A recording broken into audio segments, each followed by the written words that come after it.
नमस्कार, India voice देख रहे हैं आप। मैं हूं आपके साथ रिया डंगवाल। बुलेटिन की शुरुआत करेंगे इस वक्त की बड़ी खबर के साथ। सबसे पहले बात कर लेते हैं वाराणसी की।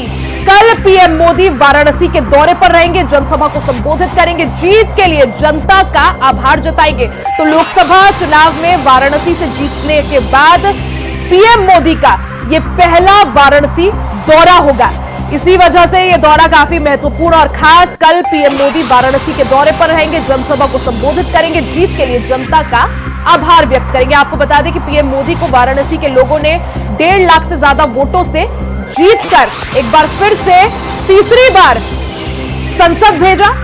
वहीं इस दौरान किसान सम्मेलन में भी पीएम मोदी हिस्सा लेंगे। किसान सम्मान निधि की 17वीं किस्त पीएम मोदी जारी करेंगे। तो किसान सम्मान निधि की 17वीं किस्त प्रधानमंत्री नरेंद्र मोदी जारी करेंगे। वाराणसी से जीत के बाद पीएम मोदी का यह पहला वाराणसी दौरा है। वहीं बाबा विश्वनाथ के भी दर्शन करेंगे पीएम मोदी। गंगा आरती में भी हिस्सा लेंगे। कल रात भी वाराणसी में ही रुकेंगे। तो जीत के बाद वाराणसी से तीसरी बार जीत की हैट्रिक लगाकर संसद पहुंचने के बाद पीएम मोदी का यह पहला वाराणसी दौरा। कल वाराणसी के दौरे पर रहेंगे पीएम मोदी, जनसभा को वहां संबोधित करेंगे, कई सारे कार्यक्रमों में शिरकत करेंगे और किसानों को बड़ी सौगात देंगे। ज्यादा जानकारी के लिए सीधे रुख करेंगे स्टेट कोऑर्डिनेटर अनिल पाठक जी का। अनिल जी, जिस तरह से जीतकर तीसरी बार वाराणसी से पीएम मोदी संसद पहुंचे, उसके बाद ये पहला वाराणसी दौरा, क्या कुछ उनका कार्यक्रम और जिस तरह से किसान सम्मेलन में भाग लेंगे, किसानों को बड़ी सौगात देने की कोशिश? रिया जी, जीत की हैट्रिक लगाने के बाद प्रधानमंत्री नरेंद्र मोदी पहली बार वाराणसी दौरे पर आ रहे हैं। 18 जून को वो किसान सम्मेलन में हिस्सा लेंगे। इसके अलावा तमाम बड़ी सौगातें जो हैं वो वाराणसी को वो देने वाले हैं। इसको लेकर के बनारस में जो प्रशासनिक गतिविधियां हैं वो तेज हो गई हैं। उनके साथ कृषि मंत्री शिवराज चौहान भी रहेंगे, मुख्यमंत्री योगी आदित्यनाथ भी रहेंगे। अभी जो किसान सम्मेलन को लेकर के चर्चा चल रही है, उसमें ये लक्ष्य रखा गया है कि करीब 25,000 किसानों को सम्मेलन में हिस्सा लेने की बात कही जा रही है। इस मौके पर प्रधानमंत्री जी जो किसान सम्मान निधि है उसकी 17वीं किस्त भी जारी करेंगे। साथ ही दफेसमेर घाट पर गंगा आरती करेंगे और भोले बाबा के दरबार में भी हाजिरी लगाएंगे, जो मंगल कामना करेंगे। मंत्रोच्चारण के बीच जो है वो भोलेनाथ की पूजा मंत्रणा करेंगे।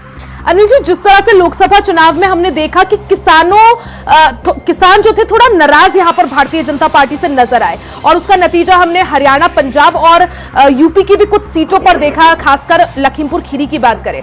वहीं जिस तरह से पीएम मोदी का ये वाराणसी दौरा और सबसे पहले किसानों को बड़ी सौगात यहाँ पर देने की कोशिश, क्या माना जाए, क्या किसानों को एक तरह से मनाने के लिए ये बड़ी सौगात और वाराणसी के दौरे में बड़ा कार्यक्रम?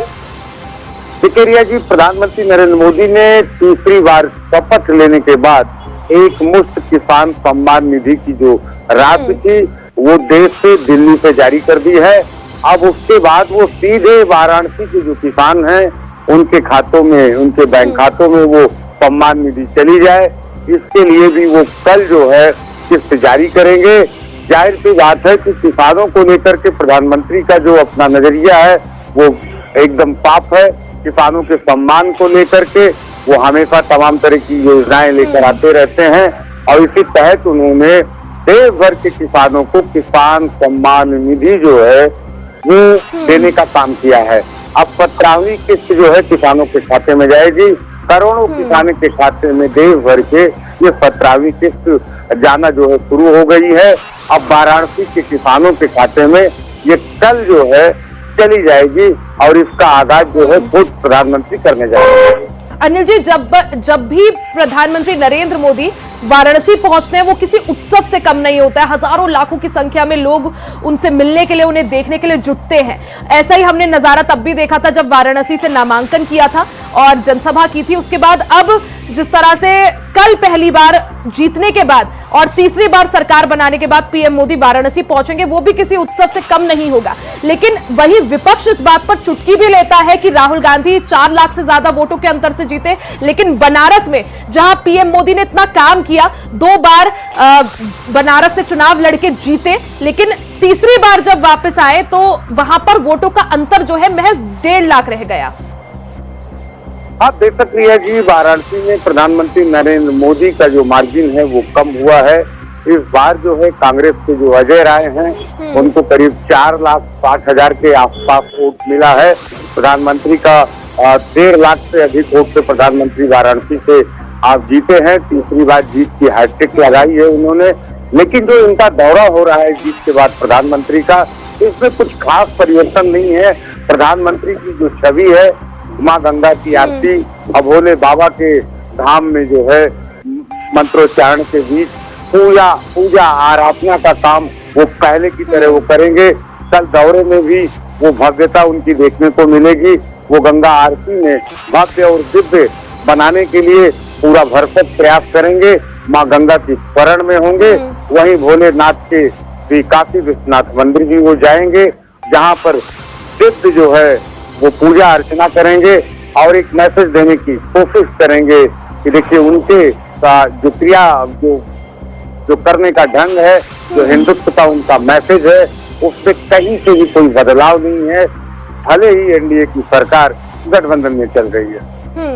साथ ही जिस तरह से अनिल जी बाबा विश्वनाथ के कल दर्शन करेंगे पीएम मोदी, गंगा आरती भी करेंगे, किसानों को बड़ी सौगात देने का यहाँ पर कार्यक्रम है कि किसान सम्मान सम्मेलन में किसान सम्मान निधि जो है वो किसानों के बैंक खातों में पहुंचाई जाएगी।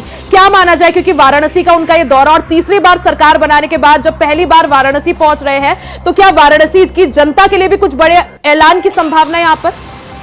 देखिए, जिस तरह से जीत के बाद प्रधानमंत्री नरेंद्र मोदी सीधे वाराणसी आ रहे हैं, काशी विश्वनाथ के दरबार में जा रहे हैं, माँ गंगा की वो शरण में जा रहे हैं, बात की किसानों से सीधे रूबरू और वाराणसी की जनता से सीधे उनका जो है मुलाकात होगी, तो उससे साफ जाहिर है कि वाराणसी को लेकर उनका जो सॉफ्ट कॉर्नर है वो कहीं छुपा नहीं रह गया है। उनके लिए वाराणसी और वाराणसी के लोग बड़े महत्वपूर्ण हैं। शायद यही वजह है कि देखिए सरकार बनने के बाद उनका सीधा दौरा जो है वो वाराणसी हो रहा है। वाराणसी से उनका कितना आत्मीय लगाव है, ये भी एक साफ मैसेज है। बिल्कुल, वाराणसी की जनता कितना पीएम मोदी को प्यार करती है और कितना पीएम मोदी उनसे प्यार करते हैं वो किसी से छिपा नहीं है। यही वजह है कि जब भी पीएम मोदी वाराणसी पहुंचते हैं वो किसी उत्सव से कम नहीं होता। हालांकि कल के कार्यक्रमों पे सभी की निगाह है कि कल वाराणसी की जनता को किस तरह से सौगात देते हैं, किस तरह से उनका आभार व्यक्त करते हैं और किसानों को किस तरह से सम्मान निधि उनके खातों पर पीएम मोदी जो है भिजवाते हैं। अनिल जी, आपका बहुत बहुत शुक्रिया जानकारी के लिए। वहीं मार्च महीने से स्थगित जनता दर्शन कार्यक्रम शुरू हो गया है। मुख्यमंत्री योगी आदित्यनाथ ने जनता दर्शन किए। सीएम योगी ने 350 लोगों की समस्याएं सुनी।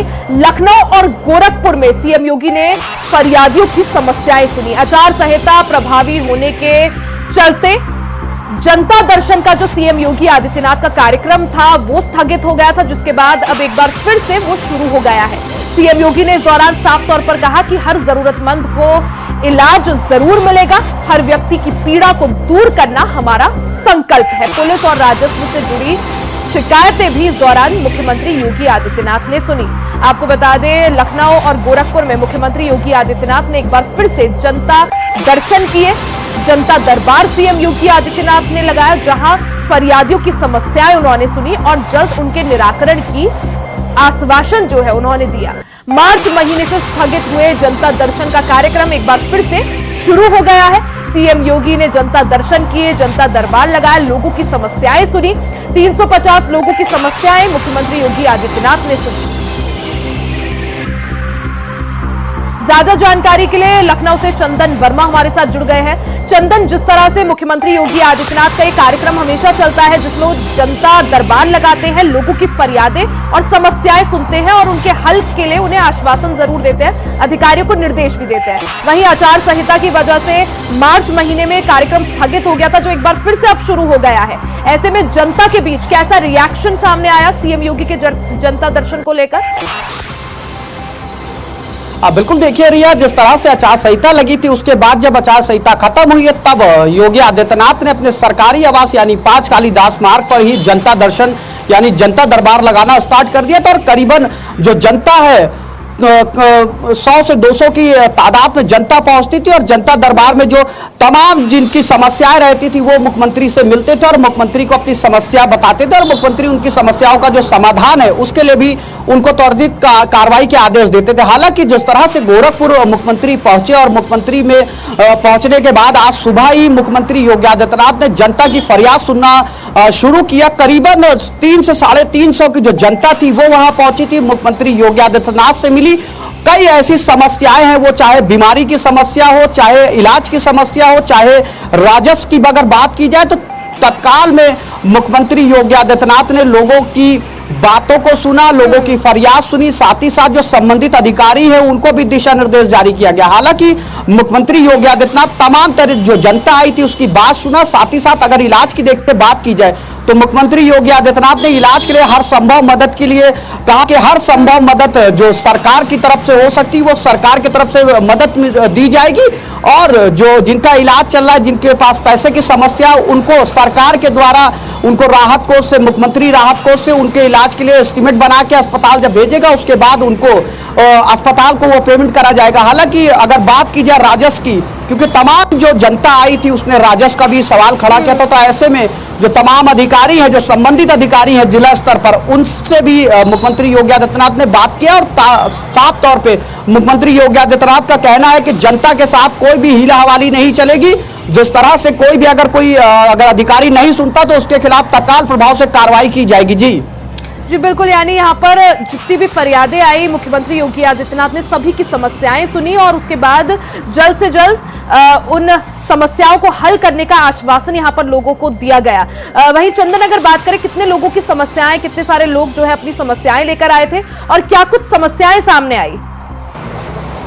बिल्कुल, देखिए 300 से 350 की संख्या में वहां लोग पहुंचे थे मुख्यमंत्री के जनता दरबार में और तमाम जो समस्याएं हैं वो चाहे इलाज से संबंधित हो, चाहे पुलिस विभाग से संबंधित हो, चाहे राजस्व से संबंधित हो, तमाम लोगों की मुख्यमंत्री ने आज फरियाद सुनी है और तमाम लोगों की जो प्रार्थना पत्र थे वो लिए हैं। संबंधित अधिकारी को दिशा निर्देश भी जारी किया है कि जनता के साथ किसी भी तरह का कोई खिलवाड़ नहीं देखा जाएगा और जिस तरह से जो जनता है उसको हर संभव मदद की जाएगी, वो चाहे प्रशासन स्तर पर हो, चाहे जिला स्तर पर हो। तमाम जो अधिकारी हैं उनको भी दिशा निर्देश जारी कर दिया और कई ऐसे अधिकारी शासन में बैठे हैं जो जनता की समस्याओं को दरकिनार करते हैं। ऐसे मुख्यमंत्री ने ऐसे अधिकारियों को भी रडार पे ले रखा है। हालांकि तमाम अधिकारियों को, क्योंकि आचार संहिता खत्म होते ही मुख्यमंत्री योगी आदित्यनाथ ने बड़ी बैठक किया था, पहले तो अफसरों के साथ किया था, उसके बाद संगठन के जो लोग हैं, जो मंत्री हैं, जो विभाग के मंत्री हैं, उनके साथ किया था। साफ तौर पे यह जताया जा रहा है कि मुख्यमंत्री योगी आदित्यनाथ तमाम तरह की जो समस्या लेके लोग जनता जो पहुंची थी उनकी किसी भी तरह से कोई हीला हवाली ना हो सके, उनका हर संभव मदद की जाए। इसको लेकर आज मुख्यमंत्री योगी आदित्यनाथ ने बड़ी जनसभा यानी बड़े जनता दरबार में ये जनता की समस्या सुनी है और समस्या सुनते हुए जिला स्तर पे जो अधिकारी हैं उनको भी दिशा निर्देश जारी किया गया है। चंदन, यही देखने को भी मिला कि जिस तरह से जैसे चुनाव खत्म हुए, संपन्न हुए, परिणाम आए, उसके बाद से ही मुख्यमंत्री योगी आदित्यनाथ काफी एक्शन मोड में नजर आ रहे हैं। लोगों को किसी भी तरह की परेशानी ना हो उसके लिए तमाम दिशा निर्देश अधिकारियों को यहाँ पर दिए जरूर जा रहे हैं। लेकिन जिस तरह से समय समय पर मुख्यमंत्री योगी आदित्यनाथ जनता दरबार लगाते हैं, लोगों की 1 to 1 खुद जाकर समस्याएं सुनते हैं, फरियादें लेते हैं और उसके बाद उस पर एक्शन होता है। कहीं ना कहीं जिस तरह से मुख्यमंत्री योगी आदित्यनाथ का ये जो अंदाज है जनता दरबार लगाने का, जनता से खुद जाकर रूबरू होने का, गुड मॉडल ऑफ गवर्नेंस जो यूपी की बात भी कही जाती है, उस पर कितना इसका फर्क पड़ता हुआ? बिल्कुल, देखिए मुख्यमंत्री योगी आदित्यनाथ 1 to 1 खुद ही जनता से मिलते हैं। वो चाहे 5 कालीदास मार्ग पर जो जनता आती है जनता दरबार में, उनकी अगर बात की जाए, चाहे गोरक्षनाथ मंदिर में जो जनता दरबार लगता है, मुख्यमंत्री खुद जनता से मिलते हैं और जनता से फीडबैक भी लेते हैं अधिकारियों का, साथ ही साथ उनकी समस्या भी सुनते हैं कि किसी तरह की उनको कोई दिक्कत ना हो जनता को, क्योंकि योगी आदित्यनाथ जनता के लिए हर संभव और हर समय खड़े रहते हैं। ऐसे में ये जताया जा रहा है कि जनता की जो आज समस्या सुनी गई है उनका कितना निदान होता है। बिल्कुल चंदन, और यही वजह है कि अब देश भर में योगी मॉडल ऑफ गवर्नेंस की चर्चा भी होने लगी है। चंदन, बहुत बहुत शुक्रिया आपका जानकारी के लिए। वहीं अब बात रांची की कर लेते हैं। रांची से बड़ी खबर, बकरी ईद को लेकर सुरक्षा के पुख्ता इंतजाम किए गए हैं। इकरा मस्जिद, डोरंडा मस्जिद और ईदगाह का ग्रामीण एसपी ने जायजा लिया, मुख्य मस्जिदों का दौरा किया, सभी जगहों पर पुलिस जवान तैनात किए गए हैं। तो आज बकरी ईद का पावन पर्व है, ऐसे में जगह जगह सुबह से ही नमाजी नमाज अदा कर रहे हैं। ऐसे में सुरक्षा व्यवस्था के पुख्ता इंतजाम किए गए हैं। रांची से आपको खबर बता दें कि बकरी ईद को लेकर सुरक्षा व्यवस्था के पुख्ता इंतजाम किए गए हैं। रांची की इकरा मस्जिद, डोरंडा मस्जिद और ईदगाह का एसपी ने जायजा लिया, मुख्य मस्जिदों का दौरा भी किया और जगह जगह पुलिस के जवानों को तैनात किया गया है, क्योंकि आज ईद का पर्व है। ऐसे में कहीं भी कोई अप्रिय घटना ना हो, सुरक्षा व्यवस्था के कड़े इंतजाम किए गए हैं। व्यवस्था ना बिगड़े, इसको देखते हुए पुलिस ने पहले से ही तैयारियां कर रखी थी। ज्यादा जानकारी के लिए सीधे संवाददाता अजय कुमार पांडे का रुख कर लेते हैं। अजय, जिस तरह से आज बकरी ईद का पावन पर्व है, सुबह से ही नमाजी नमाज अदा कर रहे हैं, ऐसे में जिस तरह से पुलिस की अगर व्यवस्थाओं की बात करें, किस तरह से व्यवस्था? आज बकरी ईद की उल्लास है, जश्न है और आज सुबह से ही लोग मस्जिद और ईदगाह में काफ़ी संख्या में नमाजी जो है पहुंच करके और दुआ मांगा पूरे देश अमन चैन के लिए। तो इस प्रकार से पूरे राज्य में मान के चलिए कि लगभग 10,000 से अधिक पुलिस बल को तैनाती की गई थी सुरक्षा को लेकर के।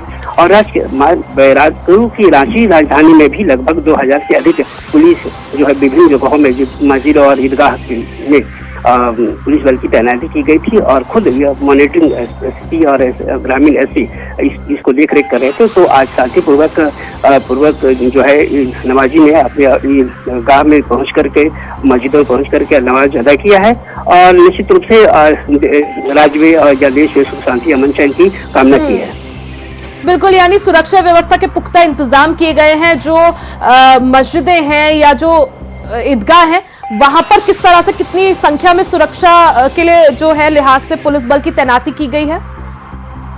सुबह से ही लगभग 6 बजे से ही पुलिस बल जो है विभिन्न स्थानों में जहां नमाज अदा करनी थी वहां पुलिस पहुंच करके उस सुरक्षा व्यवस्था तैनात की गई थी और तमाम जो है उनके नमाजी जो है पहुंच करके और उन्होंने अपने शांतिपूर्वक तरीके से नमाज अदा किया और देश और राज्य के अमन चैन सुख के लिए कामना की है। तो इस प्रकार से देख सकते हैं कि राज्य में पूरी जश्न का माहौल है और आज पूरी दिन भर आज अवकाश भी सरकारी अवकाश में है। तो निश्चित रूप से राज्य सरकार ने इसकी बड़ी भूमिका, चूंकि कई राज्यों में इस प्रकार की घटनाएं घटने को मिलती, इसको देखते हुए नजर रखते हुए राज्य की पूरी पुलिस मुखिया ने कल ही सभी जिला अधिकारियों को और तथा एसपी को निर्देश दिया था कि किसी भी प्रकार की अप्रिय घटना न घटे। इसको लेकर के काफी सुरक्षा व्यवस्था तैनात की गई थी और निश्चित रूप से आज जो है नवाजी लोगों ने अपनी शांति चैन के प्रसाद के साथ आज पूजा अर्चना किया। बिल्कुल, यानी सुरक्षा व्यवस्था को देखते हुए पुलिस की तरफ से, पुलिस बल की तरफ से यहाँ पर पुख्ता इंतजाम है। लेकिन अगर बात करें जिस तरह से शांतिपूर्ण ढंग से या अच्छे से ये जो है बकरी ईद का जो पर्व है ये संपन्न हो, इसको देखते हुए किस तरह से पुलिस की तरफ से लोगों से अपील की गई है, क्या कुछ अपील है? देखिए, आज सुबह से ही पुलिस के जो भी स्थानीय जो पुलिस अधिकारियों को मजिस्ट्रेट को जो तैनाती की गई थी, आज सुबह से ही वो उनके लिए जो सुविधाएं थी जिला प्रशासन के तौर से उनको सुविधा मुहैया कराया गया और शांतिपूर्वक उन्होंने नमाज अदा किया है। तो निश्चित रूप से राज्य में जिस प्रकार से इस सुरक्षा बल की तैनाती की गई, तो ये काफी सराहनीय है क्योंकि देखिए राज्य हमेशा इस प्रकार से चीजों को लेकर गुजरता रहा है अप्रिय घटना को लेकर के, खास करके कुछ राज्य के जिलों में है जो संवेदनशील है। तो इस प्रकार से उसको देखते हुए लगातार राज्य की सरकार और जो राज्य की जो पुलिस मुखिया है उस प्रकार से वो लगातार इस देश राज्य में सुरक्षा व्यवस्था को लेकर के काफी संजीदा है और निश्चित रूप से मुझे लगता है कि इसी प्रकार की प्रक्रिया को आगे भी देखी जाएगी। बिल्कुल, यानी पुलिस की तरफ से यहाँ पर कड़ी सुरक्षा व्यवस्था की तैयारियां और लोगों को किसी भी तरह की परेशानी ना उसके लिए यहाँ पर विशेष तैयारियां।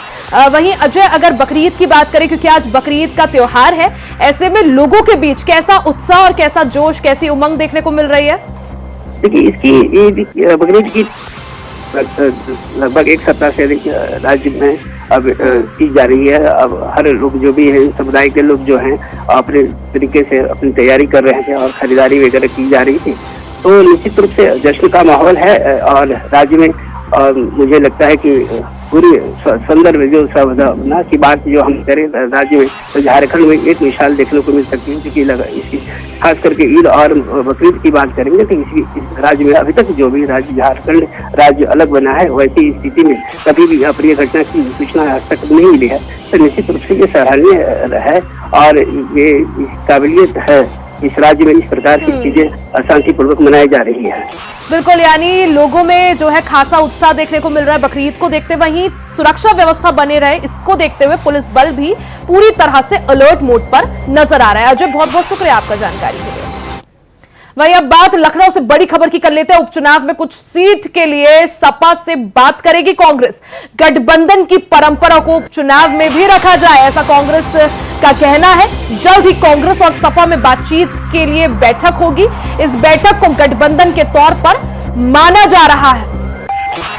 तो इस बैठक को गठबंधन के तौर पर एक परीक्षा माना जा रहा है, क्योंकि आपको बता दें कि यूपी में 10 विधानसभा सीटों पर उपचुनाव है। ऐसे में उपचुनाव में भी सीटों के बंटवारे को लेकर कांग्रेस समाजवादी पार्टी से बातचीत करेगी। कांग्रेस का साफ तौर पर कहना है कि गठबंधन की परंपरा को उपचुनाव में भी रखा जाए। जल्द ही कांग्रेस सपा में बातचीत के लिए बैठक होगी। इस बैठक को एक परीक्षा के तौर पर भी देख सकते हैं, क्योंकि समाजवादी पार्टी का लोकसभा चुनाव में बेहतर प्रदर्शन यहां पर रहा। 80 में से 37 सीटें समाजवादी पार्टी जीती थी और समाजवादी पार्टी के साथ कांग्रेस अब की बार गठबंधन में थी। कांग्रेस का प्रदर्शन भी समाजवादी पार्टी की वजह से उभर कर आया था। कांग्रेस को भी 6 सीटें हाथ लगी थी। वहीं लोकसभा चुनाव के दौरान यूपी की 10 विधानसभा सीटें खाली हुई है, जिनमें अब उपचुनाव होना है। इन 10 सीटों पर अब सभी की निगाहें, क्योंकि कांग्रेस की तरफ से कोशिश यही की जाएगी कि जो गठबंधन का धर्म है वो उपचुनाव में भी निभाया जाए। वहीं जम्मू कश्मीर के बांदीपोरा में बड़ा एक्शन देखने को मिला है। हादवाड़ा में सुरक्षा बलों की बड़ी कार्रवाई। हंदवाड़ा से हिजबुल आतंकी गिरफ्तार हुआ है। हिजबुल मुजाहिद्दीन का आतंकी गिरफ्तार। कल शाम को शुरू हुई थी मुठभेड़। बांदीपोरा में एक आतंकी ढेर हुआ है। तो ये बड़ी खबर आपको बता दें, जम्मू कश्मीर में सुरक्षा बलों और आतंकियों के बीच मुठभेड़ हुई, बड़ा एक्शन देखने को मिला। हंदवाड़ा में सुरक्षा बलों की बड़ी कार्रवाई।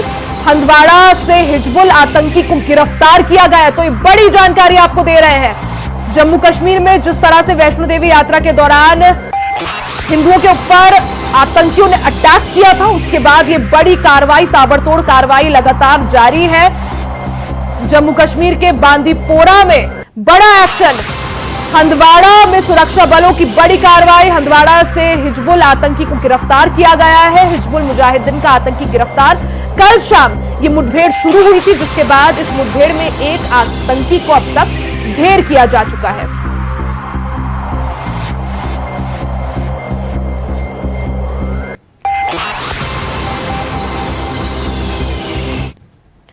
इसी के साथ इस बुलेटिन में फिलहाल के लिए सिर्फ इतना ही। खबरों का सिलसिला जारी रहेगा, बने रहे हमारे साथ।